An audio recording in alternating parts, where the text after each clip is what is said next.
Hi every one. എൻ്റെ പേര് doctor ദിവ്യ. ഇന്ന് ഞാൻ പറയാൻ പോകുന്ന ടോപ്പിക് എന്ന് വെച്ചാൽ പോസ്റ്റ്പാർട്ടം ഡിപ്രഷൻ അല്ലെങ്കിൽ പോസ്റ്റ് പ്രഗ്നൻസി സിൻഡ്രം, അതിനെക്കുറിച്ചാണ് പറയാൻ പോകുന്നത്. ഇത് എന്താണെന്ന് ചോദിച്ചാൽ it's A medical condition that many woman get it after having A baby. ഇപ്പോൾ ആദ്യത്തെ പ്രസവത്തിൽ മാത്രമല്ല, സെക്കൻഡ് പ്രഗ്നൻസിയിലായാലും ഇത് വരാൻ സാധ്യതയുണ്ട്. ഫസ്റ്റ് പ്രഗ്നൻസി കഴിയുമ്പോൾ അല്ലെങ്കിൽ ആദ്യത്തെ കുഞ്ഞുണ്ടാവുന്ന കാലഘട്ടത്തിൽ ഗർഭിണി ആയിരിക്കുന്ന അവസ്ഥയിലായിരുന്നാലും ഡെലിവറിക്ക് പോകുന്ന സമയത്തായിരുന്നാലും ഡെലിവറി കഴിയുന്ന സമയത്തായിരുന്നാലും ഒരുപാട് ക്യൂരിയോസിറ്റി, എന്തൊക്കെയാണ് സംഭവിക്കാൻ പോകുന്നത് എന്നൊക്കെയുള്ളൊരു ചിന്താഗതിയിലൊക്കെ ആയിരിക്കും പെൺകുട്ടികൾ ഉണ്ടാവുക. അതിൽ ഈ ഡെലിവറി കഴിയുന്ന സമയത്ത് ഇവർക്ക് ഉറക്കക്കുറവുണ്ടാവുക, വിശപ്പില്ലായ്മ ഉണ്ടാവുക, മൂഡ് സ്വിങ്സ് എപ്പോഴും വ്യതിയാനങ്ങൾ സംഭവിച്ചുകൊണ്ടിരിക്കും, അകാരണമായിട്ട് ദേഷ്യപ്പെടും. ചിലപ്പോൾ നോർമൽ കണ്ടീഷൻ ആയിരിക്കും. ഇതിനെ നമ്മൾ മൂന്നായിട്ട് തരംതിരിക്കാം.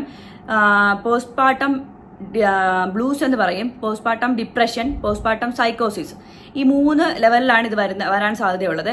ഇതിൽ പോസ്റ്റ്പാർട്ടം ബ്ലൂസ് എന്ന് പറയുന്ന ഒരു കണ്ടീഷൻ, ഒരു മാനസികാവസ്ഥ എന്ന് പറയുന്നത് ഞാൻ ഈ പറഞ്ഞ പോലെ ഉറക്കമില്ലായ്മ, വിശപ്പില്ലായ്മ, അകാരണമായി കരയുക, എന്ത് കാര്യത്തിനും അകാരണമായി ദേഷ്യപ്പെടുക. ചിലപ്പം നോർമൽ ആയിരിക്കുന്ന കണ്ടീഷൻ ആയിരിക്കും, ചിലപ്പോൾ ഓക്കെ ഒരു ലെവലിലായിരിക്കും ഇരിക്കുക. ഇത് എല്ലാവർക്കും കാണണമെന്നില്ല. ഇപ്പം ഒരുപാട് സ്ത്രീകളിൽ, ഇപ്പോഴെല്ലാം മുന്നേ ഉണ്ടായിരുന്നു, ഇപ്പം ഒരുപാട് സ്ത്രീകളിൽ ഇത് കണ്ടുവരുന്നുണ്ട്. ഇത് നമ്മുടെ ഡെലിവറി കഴിഞ്ഞ ശേഷം 2-3 ദിവസത്തിനുള്ളിൽ ഈ സിംറ്റംസ് കാണിച്ചു തുടങ്ങും. അതൊരു 2-3 ആഴ്ച നീണ്ടു നിൽക്കാൻ സാധ്യതയുണ്ട്. അതുപോലെ തന്നെ പോസ്റ്റ്പാർട്ടം ഡിപ്രഷൻ ഇതിൻ്റെ നെക്സ്റ്റ് ലെവലാണ്. പോസ്റ്റ്പാർട്ടം ഡിപ്രഷൻ എന്ന് പറഞ്ഞാൽ കുറച്ചുകൂടി കൂടിയ ലെവലാണ്. അതിൽ ഇതുപോലെ വിശപ്പില്ലായ്മ ഉണ്ടാകും, ഉറക്കമില്ലായ്മ ഉണ്ടാകും, കുഞ്ഞിനോടൊരു ദേഷ്യം കാണും. കാര്യം എന്ന് വെച്ചാൽ ഇവർ ബ്രസ്റ്റ് ഫീഡിങ് ഒക്കെ നടത്തുന്ന അമ്മമാരാണെങ്കിൽ രാത്രി അവർക്ക് ഉറക്കം കിട്ടത്തില്ല. കുഞ്ഞുങ്ങൾ രാത്രി ഉറങ്ങാതെ ഒച്ചത്തിൽ കരച്ചിലും ബഹളമൊക്കെ ആയിരിക്കും. അപ്പോൾ അവർക്ക് ഉറക്കം കിട്ടാനുള്ള സാധ്യത കുറവാണ്. അപ്പോൾ അവർക്ക് മൂഡ് സ്വിങ്സ് ഉണ്ടാവും, പെട്ടെന്ന് അകാരണമായിട്ട് ദേഷ്യപ്പെടും, എന്തെന്നില്ലാത്ത ഒരു സന്തോഷമില്ലായ്മ, ഒരു ഒറ്റപ്പെടൽ, ഇങ്ങനെയൊക്കെ ഒരു തോന്നുന്ന ഒരു അവസ്ഥയായിരിക്കും. അത് ഈ 2-3 ആഴ്ച നിലനിൽക്കുന്ന, ഞാൻ നേരത്തെ പറഞ്ഞല്ലോ, അതിൽ നിന്ന് കുറച്ച് കൂടിയൊരു ലെവലിലായിരിക്കും. അത് കുറച്ചു കാലം കൂടുതൽ പോയെന്നിരിക്കാം. അത് ചിലപ്പോൾ 1 ഇയർ വരെ എത്തിയെന്നിരിക്കാം. അതിന് നമ്മൾ പെരിപാർട്ടം ഡിപ്രഷൻ എന്ന് പറയും.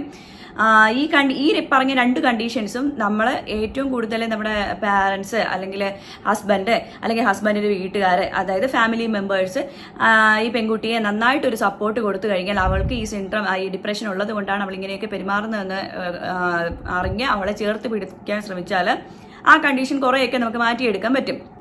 അല്ലെങ്കിൽ ഈ ഡിപ്രഷൻ ലെവലിലോട്ട് പോയി കഴിഞ്ഞാൽ, ഒരു കൗൺസിലിങ്ങോ കാര്യങ്ങളിലോ ഒക്കെ പോയി കഴിഞ്ഞാൽ അവളെ നല്ലൊരു നോർമൽ ലെവലിലേക്ക് കൊണ്ടുവരാൻ പറ്റും.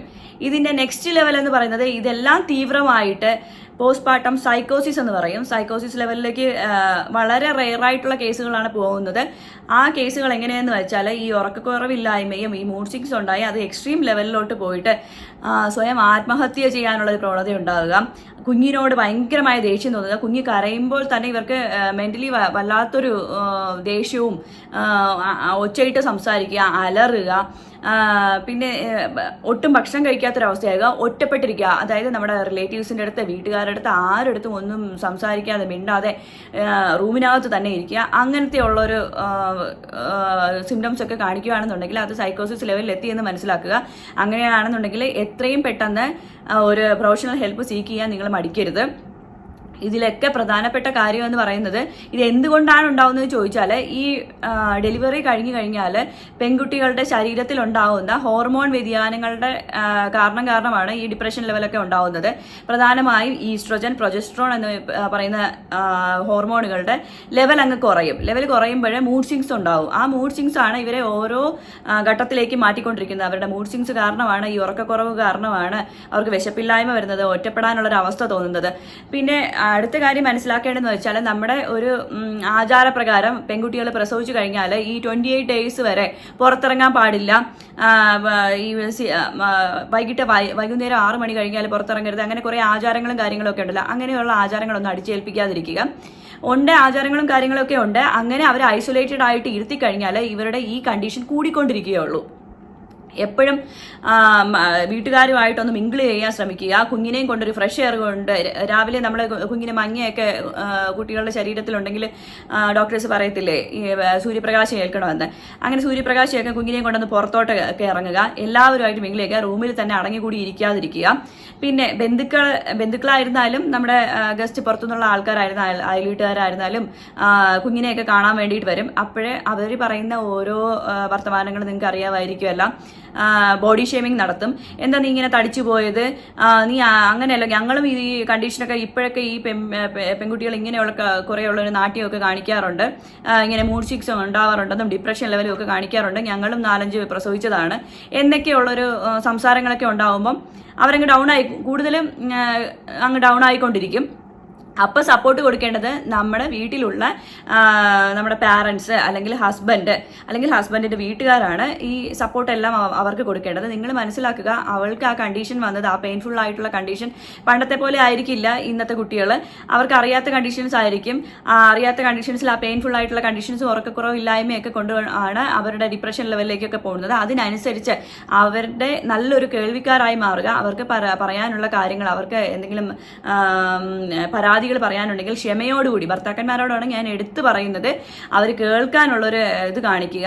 എന്തൊക്കെയാണ് അവരുടെ പ്രശ്നങ്ങൾ, അത് എങ്ങനെ അതിനുള്ള പരിഹാരം നമ്മൾ സൗമ്യമായ രീതിയിൽ കൊണ്ടുപോയാൽ അത് നേടിയെടുക്കാം, അവരെ ആ നോർമൽ ലെവലിലേക്ക്, നോർമൽ ലൈഫ് സ്റ്റൈലിലേക്ക് എങ്ങനെ തിരിച്ചു കൊണ്ടുവരാം എന്ന് ലൈഫ് പാർട്ട്ണർ വേണം സപ്പോർട്ട് ചെയ്തു കൊടുക്കാൻ. അതുപോലെ തന്നെ നമ്മുടെ പാരൻസും ഇൻലോസും അതിന് സപ്പോർട്ടീവായിട്ട് നിൽക്കണം. അതുപോലെ നെഗറ്റീവായിട്ടുള്ള പീപ്പിൾസിനെ, കുഞ്ഞുങ്ങളെ കാണാൻ വേണ്ടി വരുന്നതൊക്കെ നല്ല കാര്യം തന്നെയാണ്, സന്തോഷമുള്ള കാര്യം തന്നെയാണ്. ഇങ്ങനെയുള്ള വർത്തമാനങ്ങളൊക്കെ വരുമ്പോൾ നിങ്ങളുടെ ഇടപെടലൊക്കെ ഉണ്ടായി അതൊന്ന് കുറയ്ക്കാനുള്ളൊരു ശ്രമം നടത്തുക. ഇതിൽ നിന്നുള്ള റെമഡികൾ എങ്ങനെയാണെന്ന് ചോദിച്ചാൽ, നമ്മൾ ഫ്രഷ് എയർ കൊള്ളുക. വീട്ടിൽ തന്നെ ഐസൊലേറ്റഡ് ആയിട്ട് ഇരിക്കാൻ അവരെ അനുവദിക്കാതിരിക്കുക.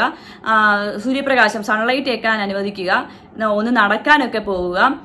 പിന്നെ മ്യൂസിക് ഏറ്റവും നല്ലൊരു, എല്ലാ നമ്മുടെ മെഡിക്കൽ കണ്ടീഷൻസിനും ലിസണിങ് മ്യൂസിക് എന്ന് പറയുന്നത് ഏറ്റവും നല്ലൊരു കാര്യമാണ്. അങ്ങനെ മ്യൂസിക് ഒക്കെ കേൾക്കുക.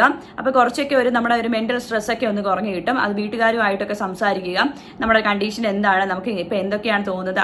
അവർക്ക് കൂടുതലായിട്ട് ഈ അമ്മമാർക്ക് തോന്നുന്നതെന്ന് വെച്ചാൽ, ചില കുട്ടിയൊക്കെ എന്ന് പറഞ്ഞാൽ ബ്രസ്റ്റ് മിൽക്ക് കുറവായിരിക്കും. അപ്പോഴെൻ്റെ കുഞ്ഞിന് അത് ഇനി മിൽക്ക് കിട്ടുമോ, അവൾ ഈ കുഞ്ഞിൻ്റെ ഹെൽത്ത് കണ്ടീഷൻ മോശമായി പോവും പാലില്ലാത്ത കാരണം. അങ്ങനെയൊന്നുമില്ല. എല്ലാത്തിനും ഇപ്പോൾ റെമഡി ഉള്ള കാലങ്ങളാണ്.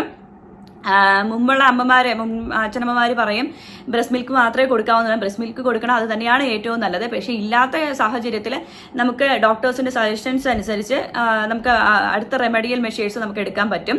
അതുപോലെ തന്നെ അവൾ ഉറങ്ങുന്ന സമയത്ത് അവൾക്ക് നന്നായിട്ട് ഉറങ്ങാനുള്ള ഒരു അവസരം ഉണ്ടാക്കി കൊടുക്കുക. അപ്പോഴേ ഇല്ലോസ് ആയിരുന്നാലും ഹസ്ബൻഡ് ആയിരുന്നാലും അവളുടെ പാരൻസ് ആയിരുന്നാലും അവൾ ഉറങ്ങുന്ന സമയത്ത് രാത്രി നന്നായിട്ടുള്ളൊരു ഉറക്കം കൊടുക്കുക. ആ സമയത്ത് ബ്രസ്റ്റ് മിൽക്ക് നമ്മൾ സ്റ്റോർ ചെയ്ത് വെച്ച് ബോട്ടിലൊക്കെ സ്റ്റോർ വയ്ക്കാനുള്ള സംവിധാനങ്ങളൊക്കെ ഉണ്ട്. എന്നിട്ട് നമ്മളിൽ ഒരാൾ അവരെ ഒന്ന് ഹെൽപ്പ് ചെയ്യുക, കുഞ്ഞിനെ ഒന്ന് ഫീഡ് ചെയ്യാൻ വേണ്ടിയിട്ട്. ബ്രസ്റ്റ് മിൽക്ക് സ്റ്റോർ ചെയ്ത് വെച്ചിട്ട് നമ്മുടെ ബോട്ടിലിൽ കുഞ്ഞിനെ കൊടുക്കാനൊക്കെ ഒന്ന് ശീലിപ്പിക്കുക.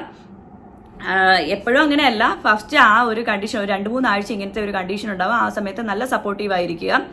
പിന്നെ ഐസൊലേഷൻ ഒഴിവാക്കുക. ഞാൻ എടുത്തു പറയാം, ഐസൊലേഷൻ ഒഴിവാക്കുക. പിന്നെ നമ്മുടെ കുഞ്ഞ് ഉറങ്ങിക്കഴിഞ്ഞാൽ എപ്പോഴും ദാമ്പത്യ ജീവിതത്തിൽ ഭയങ്കരമായ പ്രശ്നങ്ങൾ ഉണ്ടാകുന്ന ഒരു സമയമാണിത്. കാര്യം എന്ന് വെച്ചാൽ, ഭർത്താവിൻ്റെ മനസ്സിൽ തോന്നുന്നതെന്ന് വെച്ചാൽ അവളെ കുഞ്ഞിന് മാത്രം പ്രാധാന്യം കൊടുക്കുന്നു, അല്ലെങ്കിൽ അവളെ എന്നോട് ഭയങ്കര ദേഷ്യമായിട്ട് പെരുമാറുന്നു, എൻ്റെ കാര്യങ്ങളിലൊന്നും ഇടപെടുന്നില്ല, എൻ്റെ കാര്യങ്ങളൊന്നും നോക്കുന്നില്ല. നിങ്ങൾ അവരുടെ കണ്ടീഷൻസ് മനസ്സിലാക്കുക. അത്രമാത്രം പെയിൻഫുൾ ആയിട്ടുള്ള കണ്ടീഷൻ കഴിഞ്ഞിട്ടാണ് നിങ്ങളുടെ കുഞ്ഞിന് ജന്മം നൽകി അവൾ വീട്ടിലേക്ക് വന്നിരിക്കുന്നത്. അപ്പോൾ അവൾക്ക് വേണ്ട സപ്പോർട്ട് നൽകേണ്ടത് പാർട്ട്ണറായ നിങ്ങളുടെ ഉത്തരവാദിത്തമാണ്. കുഞ്ഞൊന്ന് ഉറങ്ങിക്കഴിഞ്ഞാൽ നിങ്ങൾ രണ്ടുപേരും ഒറ്റയ്ക്കൊന്ന് നടക്കാൻ പോവുക, കാര്യങ്ങൾ തമ്മിൽ സംസാരിക്കുക. അപ്പം നിങ്ങൾ തമ്മിലുള്ള ഒരു ഗ്യാപ്പ് ഉണ്ടാവാതിരിക്കാൻ ശ്രമിക്കുക. അത് നമ്മുടെ എന്താ പറയുക, ദാമ്പത്യ ജീവിതത്തിന് ഒരു അനിവാര്യമായിട്ടുള്ള കാര്യമാണ്. അപ്പോഴും ലൈഫ് പാർട്ട്ണർക്ക് തോന്നില്ല കുഞ്ഞിൻ്റെ കാര്യം മാത്രമാണ് നോക്കുന്നതെന്ന്. അങ്ങനെയുള്ള കണ്ടീഷൻസ് നമുക്ക് ഒഴിവാക്കാം. ഹസ്ബൻഡും വൈഫും തമ്മിൽ എന്തെങ്കിലും പ്രശ്നങ്ങളുണ്ടെങ്കിൽ ഈ ടൈമിൽ അതൊന്ന് ഒഴിവാക്കാൻ ശ്രമിക്കുക. സപ്പോർട്ടീവായിട്ട് നിൽക്കേണ്ട സമയമാണ്. സപ്പോർട്ടീവായിട്ട് നിന്നില്ല എന്നുണ്ടെങ്കിൽ ഞാൻ ഈ പറയുന്ന സൈക്കോസിസ് ലെവലുണ്ടല്ലോ, അതിലോട്ടൊക്കെ പോയി കഴിഞ്ഞാൽ അവർ ആത്മഹത്യ ചെയ്ത ഒരുപാട് കേസുകളുണ്ട്. അതുകൊണ്ടാണ് പറയുന്നത്.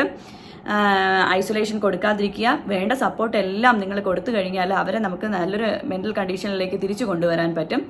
അപ്പോൾ ഈ കണ്ടീഷൻസ് ഒക്കെ മനസ്സിലായി കാണുമല്ലോ. ഇപ്പം അറിയാത്തവർക്ക് വേണ്ടിയിട്ടാണ് ഞാനിത് പറഞ്ഞത്. ഇങ്ങനെ എന്തെങ്കിലും മെൻ്റൽ കണ്ടീഷൻസ് ഉണ്ടെങ്കിൽ പ്രൊഫഷണൽ ഹെൽപ്പ് സീക്ക് ചെയ്യുക. ഒരു കൗൺസിലറെ കാണുവാനോ ഒരു സൈക്കോളജിസ്റ്റിനെ കാണുവാനോ യാതൊരു മടിയും കാണിക്കേണ്ട കാര്യമില്ല.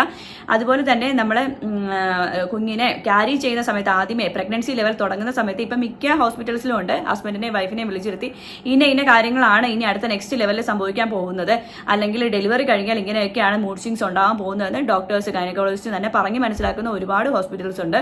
ആ കാര്യങ്ങളൊക്കെ നമ്മൾ ഈ പ്രീ മാരിറ്റൽ കൗൺസിലിംഗ് എന്ന് പറയൂലേ, അതുപോലെ ഈ കണ്ടീഷൻസ് ഗർഭകാലത്തിന് മുന്നേ തന്നെ നമ്മൾ പ്രിപ്പയർ ആയിരിക്കുന്ന സമയത്ത് തന്നെ, അതായത് ഗർഭം ധരിച്ചിരിക്കുന്ന സമയത്ത് തന്നെ അറിഞ്ഞിരിക്കാൻ ശ്രമിക്കുക. അപ്പം അതിൻ്റെ ലെവലൊക്കെ ഒന്ന് കുറയ്ക്കാൻ പറ്റും. നമുക്ക് അറിയാത്തൊരു കണ്ടീഷൻസിലാണ് നമ്മൾ പെട്ടെന്ന് എടുത്തു ചാടി എന്ത് സംഭവിക്കും എന്ത് സംഭവിക്കില്ല എന്നൊക്കെയുള്ളൊരു തോന്നലുണ്ടാകുമ്പോഴാണ് ഈ മൂഡ് സ്വിങ്സും കാരണങ്ങളൊക്കെ ഉണ്ടാകുന്നത്. ഇതിങ്ങനെയൊക്കെയാണ് സംഭവിക്കാൻ പോകുന്നതെന്ന് പറഞ്ഞാൽ അതിൻ്റെ ലെവൽ ഒന്ന് കുറഞ്ഞു വരും.